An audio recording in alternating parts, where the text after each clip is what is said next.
বিসমিল্লাহির রহমানির রহিম।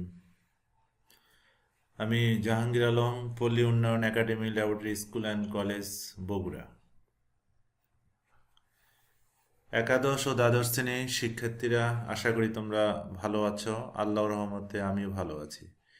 হিসাব বিজ্ঞান ক্লাসে তোমাদের উৎপাদন ব্যয় হিসাব নিয়ে আমরা বিগত ক্লাসগুলোর মতো আজকেও উপস্থিত হয়েছি আরেকটি লেকচার নিয়ে। আজকে আমরা এই অধ্যায়ের সর্বশেষ লেকচার নিয়ে উপস্থিত হয়েছি, যে লেকচারে তোমাদের আমরা আলোচনা করছিলাম বেতন ও মজুরি নিয়ে। এই বেতন ও মজুরি দুইটি ধাপ নিয়ে আমরা কথা বলেছিলাম, একটি সাধারণ নিয়মের ক্ষেত্রে আর একটি একক প্রতি বেতন ও মজুরি নির্ণয়। আজকে আমরা তোমাদের যে শীট প্রদান করেছিলাম সেই শীটের একক পদ্ধতির বেতন ও মজুরি কিভাবে নির্ণয় করতে হয় এই বিষয়টি নিয়ে আজকে আমরা আলোচনা করব। তাহলে আমরা দেখি উদ্দীপকটি আমাদের সামনে কিভাবে উপস্থাপন থাকবে। এখানে তিনজন শ্রমিক রয়েছে, ইসমত, কিসমত, হাসমত। তিনজন শ্রমিকের এক সপ্তাহের মজুরি সম্পর্কিত তথ্য নিম্নরূপ। ঘন্টা প্রতি প্রমাণ উৎপাদন 10 একক। এখানে আমরা উদ্দীপকটি একটু বোঝার চেষ্টা করব। অর্থাৎ একজন শ্রমিক 1 ঘন্টায় তার উৎপাদন নির্দিষ্ট করে দেওয়া হলো 10 একক। একক মানে এখানে সংখ্যা বোঝানো হয়। ধরো সে মার্কার তৈরি করবে, তাহলে 1 ঘন্টায় সে 10টি মার্কার তৈরি করবে। এটি হলো তার প্রমাণ উৎপাদন।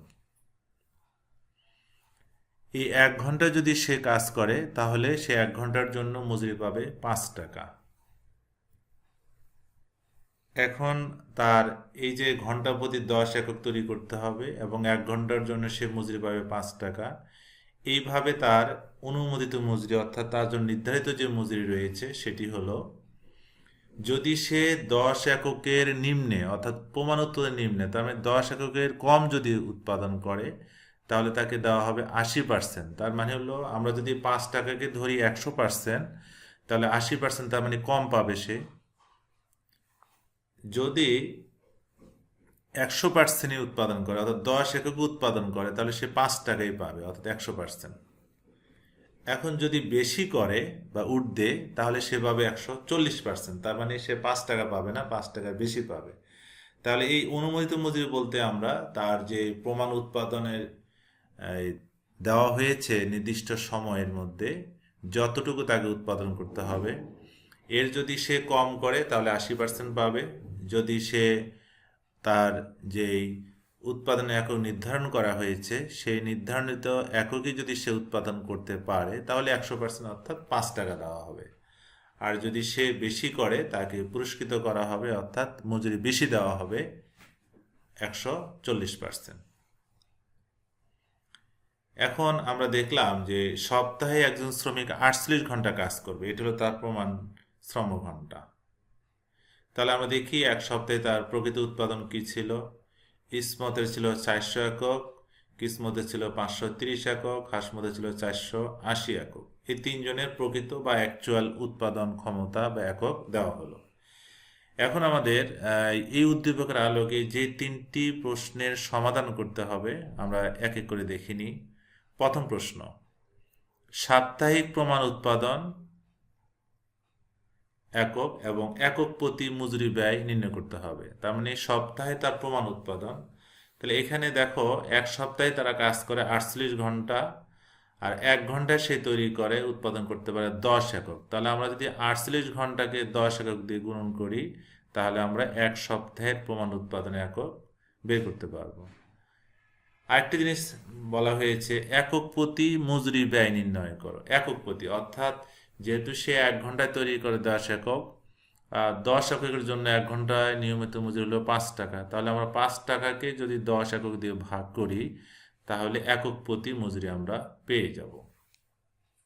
এভাবে আমরা কয়ের সমাধান করব।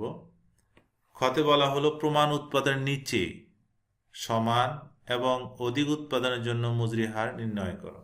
আমরা যদি উদ্দীপকের দিকে তাকাই, অনুমোদিত মজুরি যদি কোনো শ্রমিক নিম্নে করে তাহলে 80% পাবে, তার মানে 5 টাকার 80%। প্রমাণ উৎপাদনে যদি সমান করে তাহলে 5 টাকার 100%। পণ্য উৎপাদনে যদি বেশি করে তাহলে 5 টাকার 140%। এখানে 5 টাকা হলো 1 ঘন্টার মজুরি, কিন্তু আমরা কিছুক্ষণ আগে কতে এসে যে সমাধান করেছিলাম পরের অংশে, যে একক প্রতির মজুরি, তার মানে 5 টাকাকে আমরা 10 দিয়ে যদি ভাগ করি 0.50 টাকা পাবো।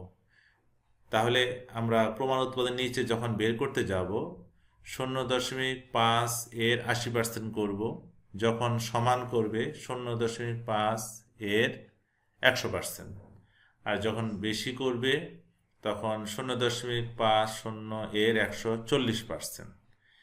এইভাবে যেই মান বের হবে এই মানই হলো আমাদের প্রমাণ উৎপাদন নিচে সমান এবং অধিক উৎপাদনের মজুরি হার। আমরা যদি পরবর্তী প্রশ্নে যাই তাহলে পাবো প্রত্যেক শ্রমিকের মজুরি নির্ণয়। তাহলে আমরা এখন আসি এক এক করে 3টি প্রশ্নের সমাধান করার চেষ্টা করি। প্রথম যে প্রশ্নটি ছিল আমাদের, প্রথম প্রশ্নের 2টি অংশ ছিল যে সাপ্তাহিক প্রমাণ উৎপাদন। তাহলে আমরা আলোচনার শুরুতে বলেছিলাম যে সপ্তাহে 48 ঘন্টা কাজ করে, সুতরাং 1 ঘন্টায় তৈরি করে সে 10 একক। আমরা 48 ঘন্টাকে যদি 10 একক দিয়ে গুণন করি তাহলে আমরা 1 সপ্তাহের প্রমাণ উৎপাদন পেয়ে যাব 480 একক।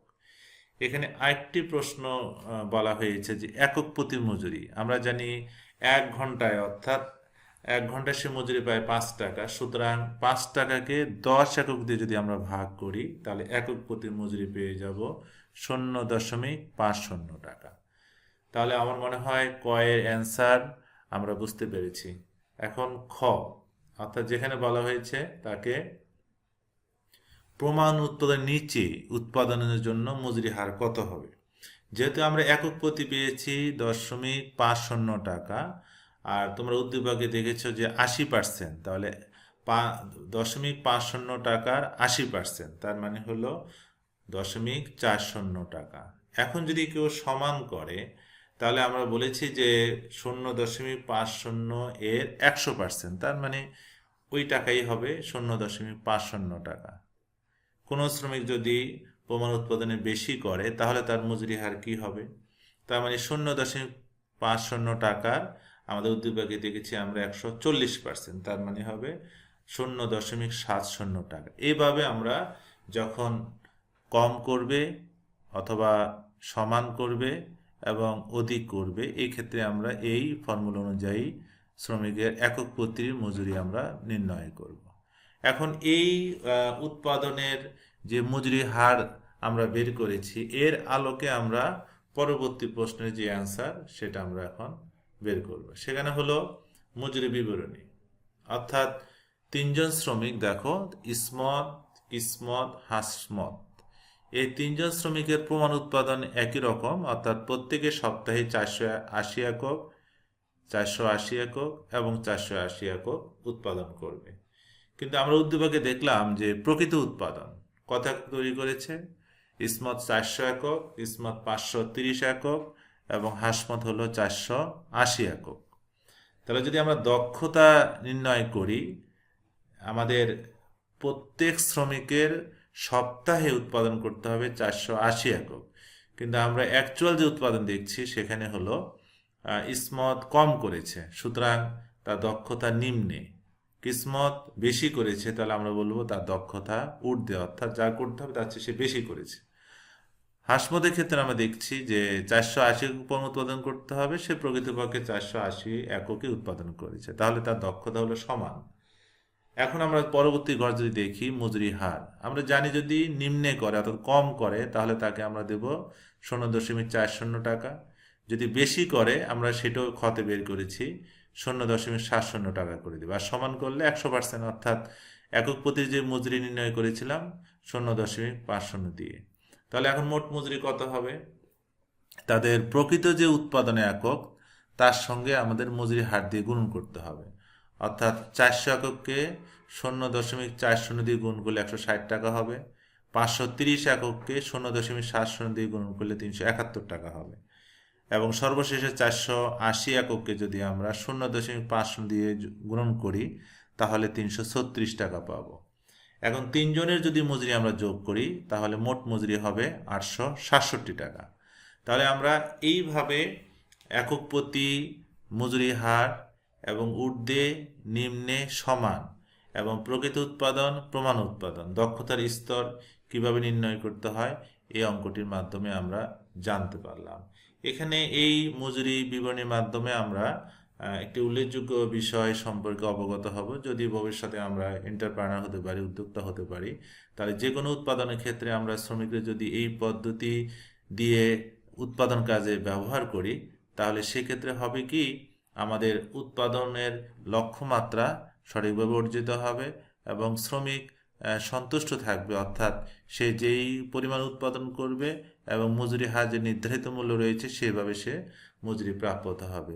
এক্ষেত্রে শ্রমিকদের মধ্যে কোনো অসন্তুষ্ট দেখা যাবে না। তো সুতরাং আজকে আমরা যে অঙ্কটি আলোচনা করেছিলাম সেই অঙ্কটি অনুরূপ অঙ্কগুলো যেগুলো তোমাদের প্রদত্ত শীটে রয়েছে সেগুলো করার চেষ্টা করব, বাসায় আরও বেশি অনুশীলন করব। আমরা পরবর্তী ক্লাসে নতুন কিছু নিয়ে উপস্থিত হব। এ বলে আজকের মতো সবাইকে ধন্যবাদ দিয়ে শেষ করছি। সবাই ভালো থাকো, সুস্থ থাকো। আল্লাহ হাফেজ।